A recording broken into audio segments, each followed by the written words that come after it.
Hi everyone, my name is Melissa and this is Ramazan. This is the Student Minds podcast, and today's episode is on technology and how it's affecting mental health.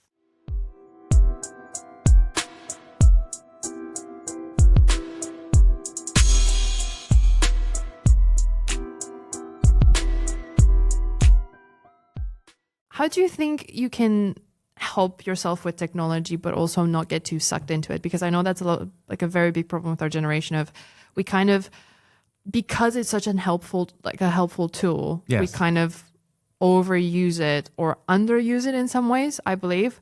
And yeah, what do you think about that? Well, it depends. So, like, what helps me is I have my phone flip to shh, so that basically it's away. It's out of my view. It's like somewhere else. I'm doing this kind of Pomodoro technique sometimes, like where I'm basically technique. Yeah, it's like I'm scheduling is like 5 minutes screen time on the phone, for example. Yeah. Like what Pomodoro is saying is like you slice your 2 hours into several moments. Like you have half an hour where you try to focus on one task. Yeah. Then you have 5-minute breaks. Then you have another 45 minutes. Then you have 10 minutes break, and then you're doing another 45 minutes. And then you have basically what it's telling you is like, and that's basically what I'm always trying to go through is like set yourself a goal for this amount of time. Try to get through. If you got through, great. If you didn't go through, it's okay. Use the other moment again. And then it's like going back to it. I guess that's linked a lot to do with attention, right? Like our attention is limited. Like we can't like concentrate on one thing for hours and hours. But if it is blocked into 30 minutes or 40 minutes, you're more than able to kind of recharge in those breaks and then come back fresh. And what I'm also trying to do is try to limit notifications. Try to notifications and try to limit breaks and interruptions. So basically, like when I'm programming, I'm having Outlook closed, like that I don't get any notifications, and I'm also in a meeting myself. Basically, it's like that nobody can book me in. It's like also lock the doors and lock the rooms. Nobody can see me, basically. My PhD student, for example, he has a different one. So like he is explicitly going into different, so like we have 2 workspaces. Okay. It's like open offices for the PhD students. Like in one space, there's like the yapping areas, like Yapping area. they talking, and it's like it's more the talky area. And then the other one is basically silence. And if you open your mouth, you get shunned and punished, I guess. So I don't know.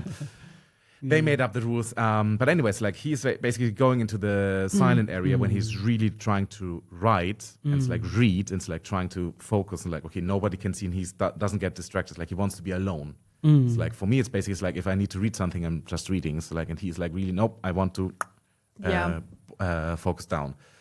So I think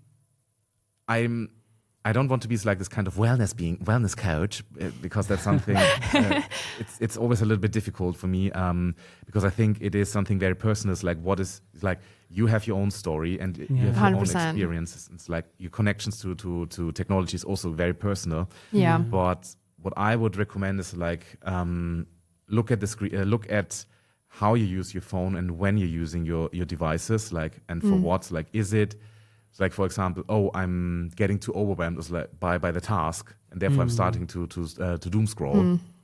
Then basically that's an indication that your goal is too big. Maybe you want to chunk it down. To say, okay, maybe you're saying, that's interesting. Okay. Like if there's like, why are you procrastinating on this task too much?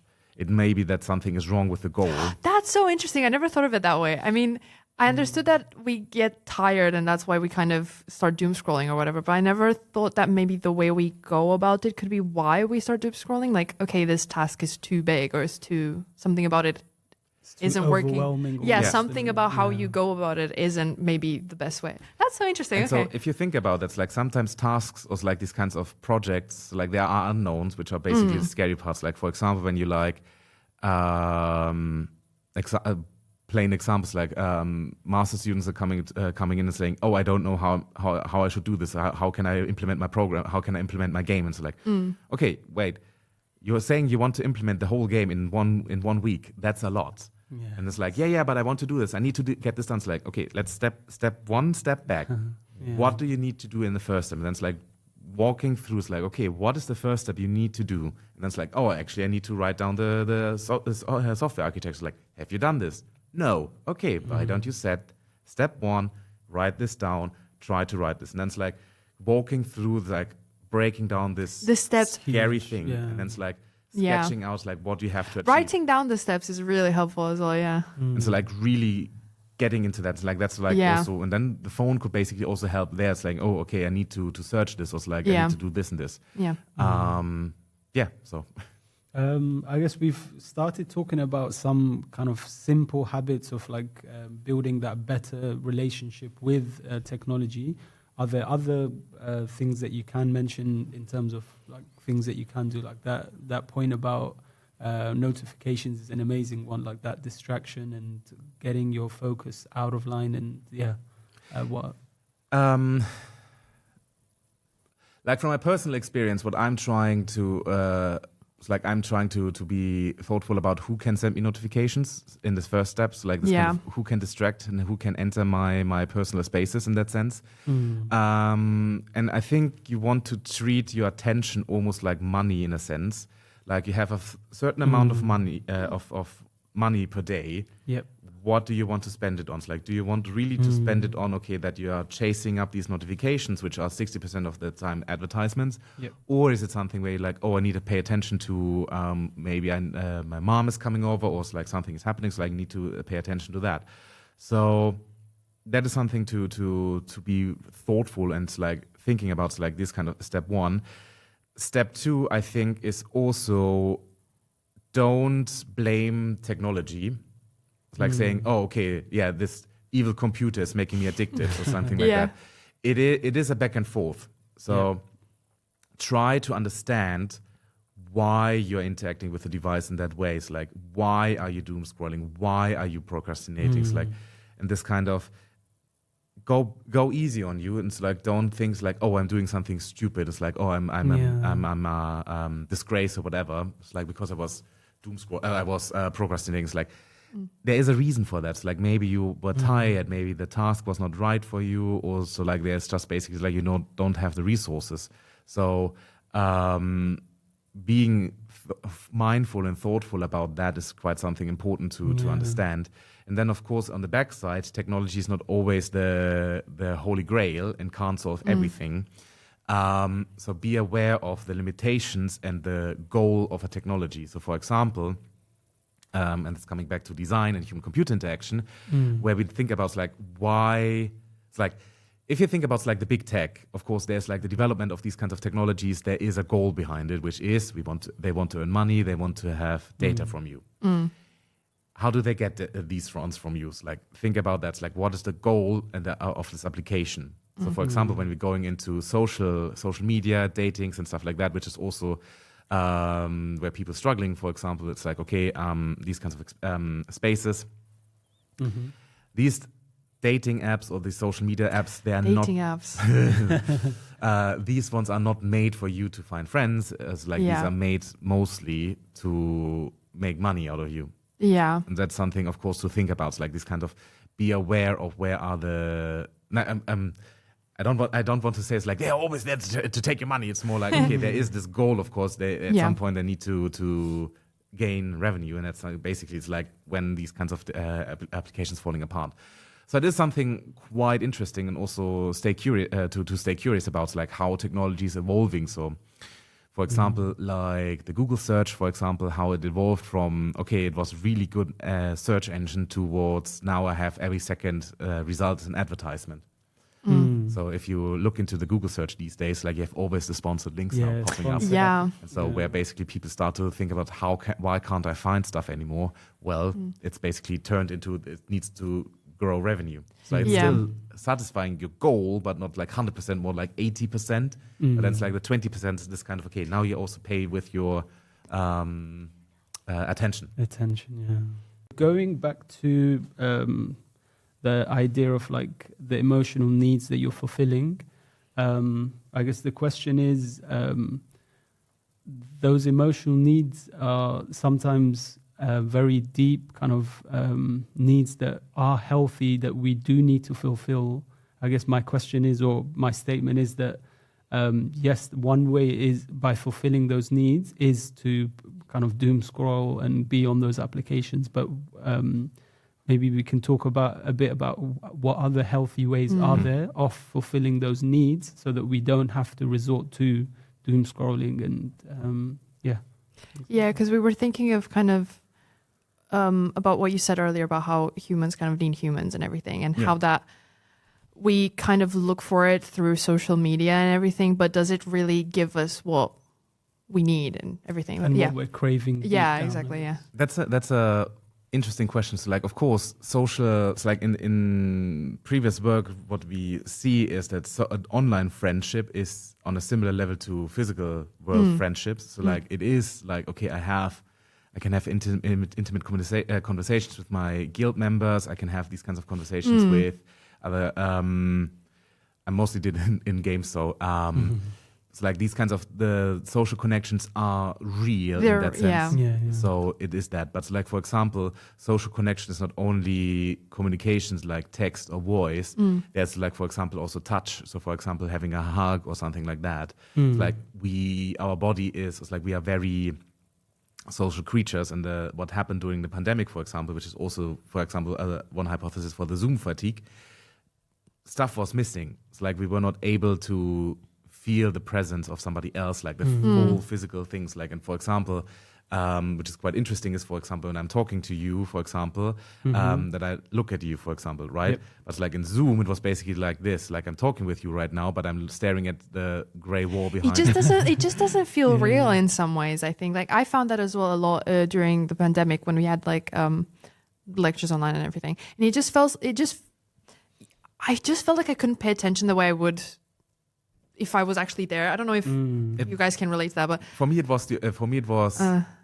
was always like talking to a black screen. It's like, and it just feels like you're talking to yourself a little bit. Yeah, it was a pure nightmare. So like normally, like when I'm going in my lectures, like I'm talking with the students. It's like, okay, hey, how are you? So like, what's up? It's like sometimes when there's like tee hee hee, hey, have you heard about Bettina? It's like, could you please pay attention? Thank you. And then, yeah, there's like an energy and people react to things. Yeah, vibe. Yeah, for sure. And so like the vibe is something which was missing. So like it's something which is hard to get in the online spaces. Like, okay, how are the other people? It's like, okay, I'm engaged right now. It's like, and like my body is in front. So like I'm also social anxious. Like, so there's that. It's like, it's like this kind of like your body is telling a story, or your emotions is like readable. Yeah. And that is something which is missing in the online spaces, especially it's like when it's like cut back to only text, for example. It's like only the face, for example. Yeah. So and that's basically like what you were talking about, this kind of social connections. We can keep them alive and it's like building them, but it's like there is of course always like this kind of part is missing. It's like which then basically we are like craving for example, like the closeness, for example, which is quite interesting on its own. So short story about measurements. So like, for example, the interpersonal distance is something quite interesting. So for example, if you like somebody, then you let them closer to you. So for example, if you have an intimate partner, for example, it's like a girlfriend, boyfriend or anything, you allow them very close to you. But so for example, if I would stand very close to you, it becomes very cringe, it becomes very awkward in the moment. Yeah. So like you're invading my personal space. Exactly. Like private space. And so like that's also just like these subtle clues, which is something quite interesting. It's like, okay, it's missing. I mean, we did an experiment with social anxious people in video games. So we asked interesting, them, okay. That's my whole PhD. Yeah, can we talk a bit more about that actually? Oh yeah, hey, let's talk science. I love science. What? Yes, like in my whole research about social anxiety, I was looking into how people in video games bypass strangers. Basically. So the interesting point was for us, like we were like, okay, people in the physical world with social anxiety, they have a problem with a biased estimation of distance to others. So, for example, they want to have more distance to others. And they feel more comfortable if there's more distance to others. Yeah. And what we ask ourselves is, okay, since social anxiety is also affecting already your gaming preferences, like, for example, people with social anxiety, they stay away from competitive games in the sense like they prefer more like the easy games, like, but which is quite interesting is that social anxious people are more showing up in social games like World of Warcraft, like MMORPGs and stuff like that. So they crave that sort of social interaction, but they're using it like as a way to, like, one hypothesis, like, and there's like this kind of, okay, there is a easy way, and so, like, because MMOs have a lot of different activities, like on one side you have the battle stuff where you can actually fight and like have PvP, but then on the other side you have, for example, PvE, or it's like the crafting system, the housing system, so basically where you are having other small mechanics where you can spend time and like connect with other people's, like. But it's not competitive. It's not competitive, and that's basically where that.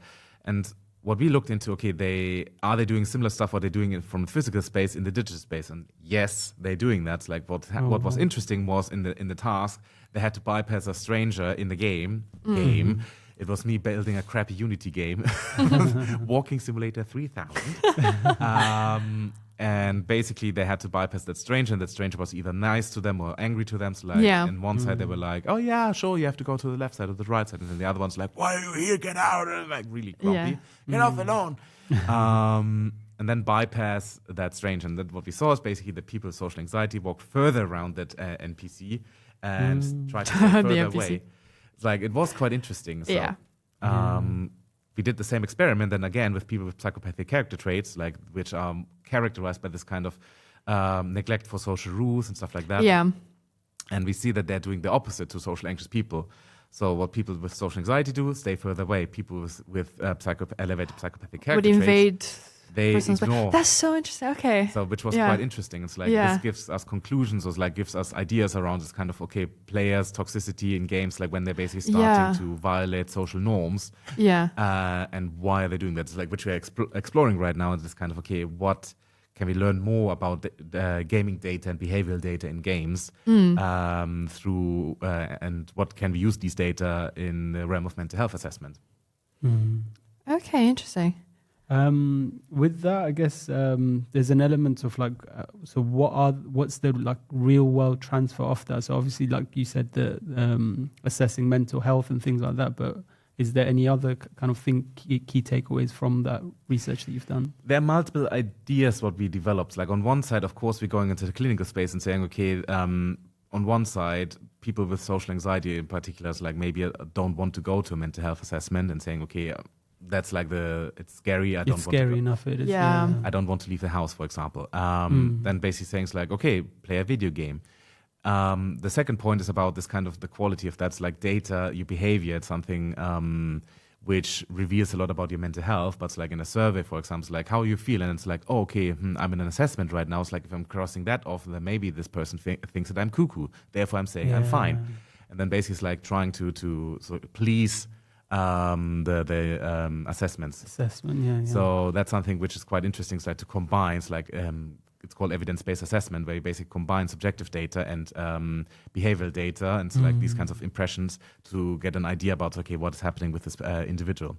So that's like the big first idea what we're doing there, and the second idea what we were looking into is kind of. Can we use that as a way to create safer or like more pleasant gaming communities? Yeah, that's something that I feel is really important, because it's a lot of young people and just kids who are in these spaces who I think get I don't want to say bad. It's just kind of like not the best environments for growth in some ways, and then I think that also affects their ability to socialize and communicate and stuff, and that's really interesting. It is something where you basically like the toxicity in games it's quite a challenging environment where you're looking into how can we. It's like, why are people doing that? It's like they're going there and playing video games, but then they're becoming so competitive for some reason, like it's becoming so strong to them because like it can multiple reasons ranging from identity up to, okay, they had a very bad day and now they get even intensified because they're losing. So like there are multiple reasons for why they're doing that. It's like, is there a way to raise awareness to them, saying, hey, maybe it's time for you to take a break from video gaming and do something else. And so like supporting people to prevent the outbreak of these kinds of toxic environments.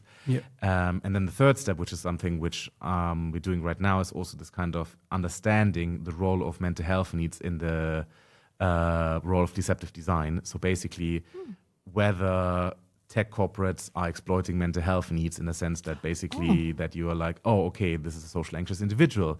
What does this mean? Like, for example, that are they better protected, or like how is their resilience against cyber aggressions, for example. It's like this kinds of cyberbullying, but also scam attacks and stuff like that. So like social engineering attacks. Oh, yeah. So basically, if they're getting a fake email from the boss, how do people with social anxiety react to that and stuff like that? So like, so there's like multiple branches now in the realm of which started all out of me scaring my colleagues with horror games.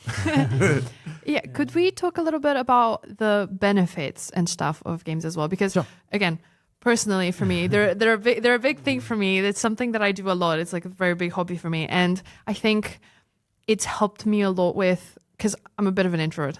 So I think I get like really exhausted by social interactions, and then games have helped a lot because I feel like I just get to kind of, one, they're interactive enough that I feel like I can use my brain, but also in a way which is relaxing. Yeah. But yeah, I was just wondering if you could tell us a bit more about what you think on the subject. I can totally relate to that. So, like, I need to recharge my social battery every time. So, like after giving a lecture, so, like, and then it's like you're having so, like all the students coming to like, I have a question. Like, yeah, sure. It's like you're going through, and then you're just like, I need to video game. Yeah, time to go home and open the computer. Going home, closing, everything's like, exactly. I don't need to talk to people for now. It's me time. Me time. And then you get in teams like, I still have a question. Like, no. So, no, it's fine.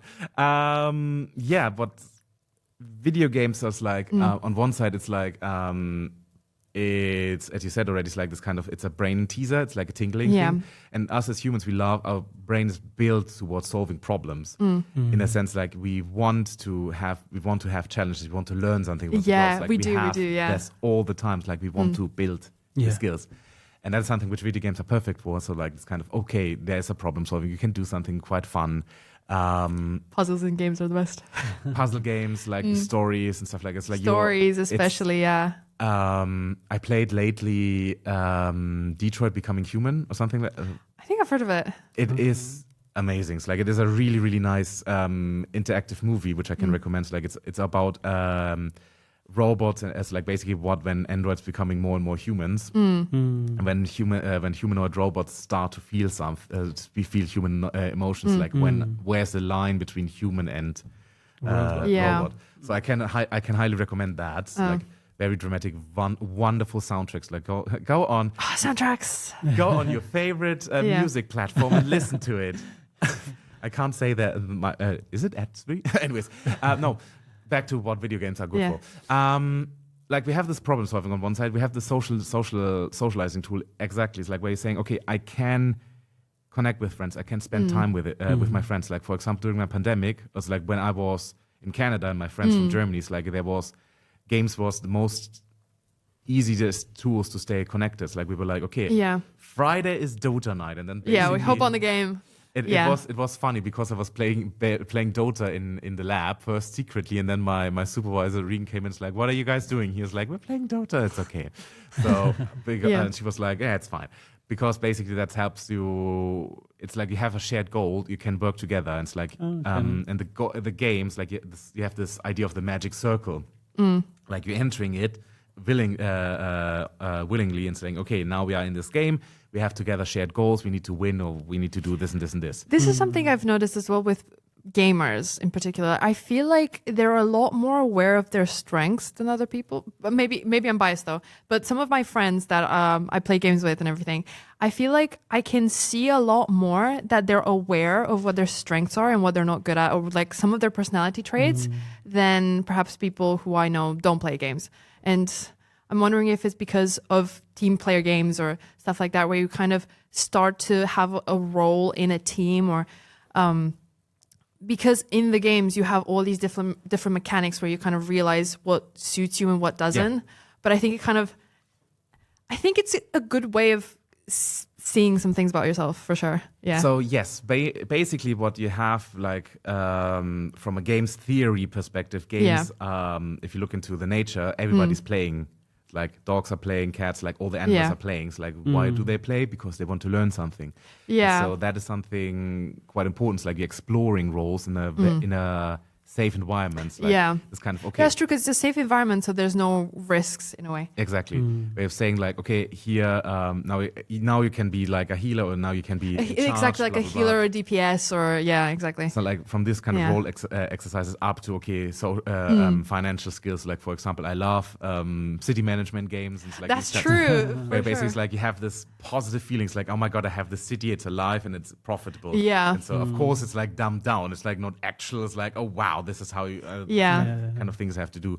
But then also this kind of narrative, it's like you can explore, you can be creative, like all these kinds of Minecraft, for example, like where you combine like, oh, I'm curious, but I can also just build amazing stuff. Like when they basically have like, oh, I can play Doom in Minecraft on a whole computer simulated in Minecraft. So I think there's so many positive things around digital games and these kinds of things, like ranging from simple stuff like, okay, I can sharpen my cognitive skills, up to, okay, I can satisfy social needs and I can express myself. Yeah. And I can explore identity. So like, for example, identity, 100%. It is quite something interesting around like LGBTQ, for example. It's like I can explore these kinds of things. So like there are these roles and stuff like that. If you're curious, like look into the story of The Sims. It's like basically how LGBTQ topics help them to become a famous franchise, because they were basically on GDCs, like they let the NPCs, like the Sims, run wild. And basically then two female representing Sims were marrying, and it was never planned, but like it was like this pure chaos. Oh, because it's it's random, And it's like, oh cool, this AI, and it's like wow, and that was where the investors were like so convinced that's about so that. cool, yeah. So look up that story. It's like it is something quite interesting when these kinds of what games can allow you to tell stories. So I think this is the last question we're going to go through. But since we talked about games and everything and how they're good, I was also wondering if we could talk about a little bit how to, because they're so good, they're addictive, and just kind of how to control that sort of, and it's not just with games, it's just in social media in general, because of that sort of thing that we get from it. How can we control the use of it and sort of make sure we don't just overdo it in some ways? Or like with games, for example, don't just game too much to the point where we just don't do other things, or that sort of thing. In particular, let's start first with games, and let's start with the important message. So like if you're in urgent need, there is a dedicated NHS gaming disorder hospital in London. So look it up. So like Henrietta Bowden-Jones, so like it's in Earl's Court. There's like, they have the clinics, and like they are the experts. Like if anybody is really in this kind of, okay, gaming destroying my life, then go to them. It's like if you have really if you have severe questions, like if you have really, it's like they are the experts. Like I'm a computer scientist, so I guess we'll put some links. We'll put some links in, for sure. That resources there. It's like no worries, but that's some things like there's always like, is there acute urgent help? Then there's like there is the NHS there for that. But let's talk a little bit first about the term addiction and addictive behavior, because what is quite interesting is like, when do we turn addictive? When do we turn to an addiction? Like it's not like that you're waking up and being like, bam, I want to be addicted. It's a slow process. It's something like it's basically when you have a problem and you're basically pushing it further and further away and trying to compensate all the negative emotions, and basically you're using drugs, alcohol, tobacco, sex, gaming, you name it. Like it's giving you a pleasant time. And then basically it's like you are at risk of starting this vicious cycle, like these pleasant experiences, basically trying to override that. It's like that same with video gaming. The important point is, I think, it's like when we're talking about addictive behaviors, like substance abuse, misuse, we need to understand like it's coming from somewhere, and we need to first understand where does it come from. So like is it boredom, the idea, like that's something to understand. Now, when you are at the developing like problematic gaming behavior, which means like, for example, you're starting to neglect your social needs, your hygiene, or something like that. So like stuff like that. Or you maybe want to start to think about, okay, why am I doing this? Like where does it come from? So like, where does this urge come from? So for example, like from my personal experience, like the new Anno came out 1800 in 2019. And I was glued to the screen. I was like, oh, damn it, I want to play this. Yeah, yes. Yeah. Like, I was like really passionate about it. And I spent hours and hours in the game. But I was okay. It's like my social life was fine. It's like my health was fine. All my activities outside, it's like my responsibilities, like everything was fine. It's like that's like basically it's like passionate gaming. It's like if you have this phase, like there's the new add-on, there's this thing, there's that. Like go for it, have fun. It's like don't feel like this is an addiction. Like I think what we need to differentiate is a little bit this kind of the term addiction and problematic gaming and like passionate gaming. It's like it's a spectrum. So it kind of depends on whether you're kind of neglecting things around you, and that's when it starts being a bit of a problem. Exactly. Okay. It's like when it starts to harm you, and when it starts like that. It's when it starts to stop entertaining you. Yeah. When you basically don't get anything out of it, when you're basically starting to play video games because you have nothing else in your life, in the sense of it's a shallow experience. Like you don't have fun, you don't connect. There's like you're going mindless in these kinds of activities. There's so many different technologies and applications that help with that as well. There's one particular one that we'll kind of maybe share a link as well. The application is called OneSec, Better Screen Time. And it's so whenever you open up a certain application that you think you maybe overuse at certain times and that you want to reduce, so what happens is when you open it, when you click on it, for 1 second, it asks you to breathe deeply once or twice and think about, like, you can set a reminder or set a intention for why you're on that particular thing and how long you want to spend on that thing. Yeah. Like, it's not that you're going to completely turn it off, but it's just being mindful and taking that time to think about, okay, I'm on this for this amount of time to get this done, and then I'll come off, kind of thing. And that's the first step towards... Exactly. So like really thinking about why we're engaging in that activity. Yeah. There was another app that my friend showed to me. I can't remember the name of it, but maybe we can put a link into it below. But there's basically this app where you can set a certain time in which you just can't go on your phone. So it kind of like locks your phone. And then if you go on it, you can basically set it so you can like either... You don't have to, but sometimes you can put like as a punishment that you can you have to pay, for example. So then you don't want to open it because you don't want to pay, right? So, and then they plant trees with the money, so it's like really environmentally friendly as well, which is like really nice. But I used it a lot during my A levels because I thought like I need to stop myself going on my phone. So that was a really good one. Right. Let's see what we have. Another point is also not only thinking about the doom scrolling itself, but also maybe about the activity which leads you to doom scrolling, in a sense of why do you want to doom scroll now, and why can't you? What is the pain point in the other activities? Like maybe also trying to make the other activity more engaging in that sense. I think one more question. Yeah, one more. So, is there a difference in the effects on mental health depending on the type of electronic device, i.e., TV versus telephone versus computer, etc., being used? If there is a difference, is it mostly related to different types of media being shown on the devices? Very big question. Should I shorten it? Well, basically, it's like very, very unsatisfying answer, and I'm very sorry for that. It depends. Short answer. Long answer. There are multiple factors which are playing into that. Yeah, there's too much variety, isn't there? It's like exactly. It's like on one side we have the media, it's like the medium itself. It's like, okay, is it which how much sensory is in there? Is it only a visual? Is it also auditive?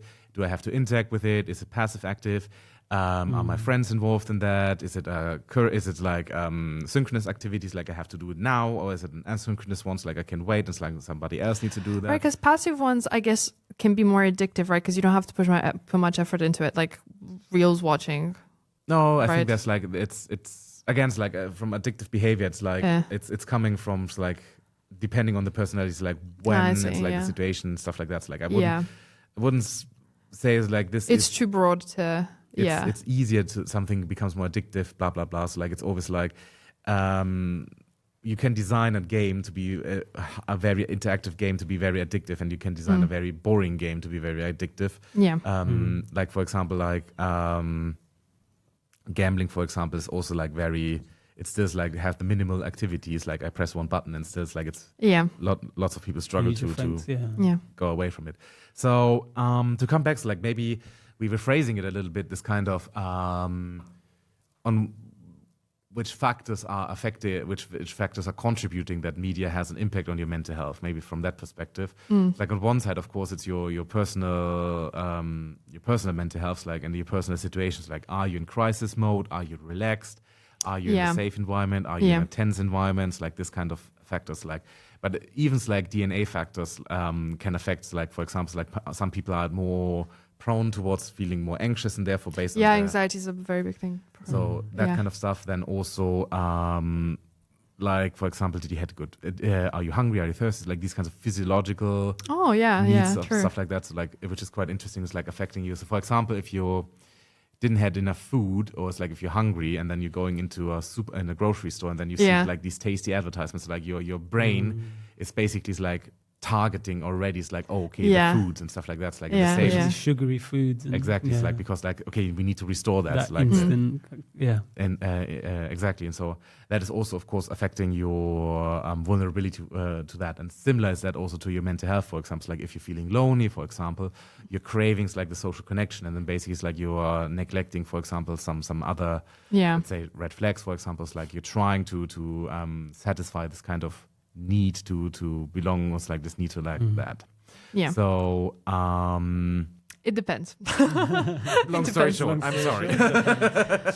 All right. We're gonna end it here. Thank you so much for having and being our first guest. Yeah, thank you so much for your time. And hopefully people watching have found some kind of answer to their questions and found some of this useful, and we'll put links for resources so that people can access it. And happy to come back. It was very lovely to be guest. Thank you. Really, really nice questions. We're glad you enjoyed it. Thank you.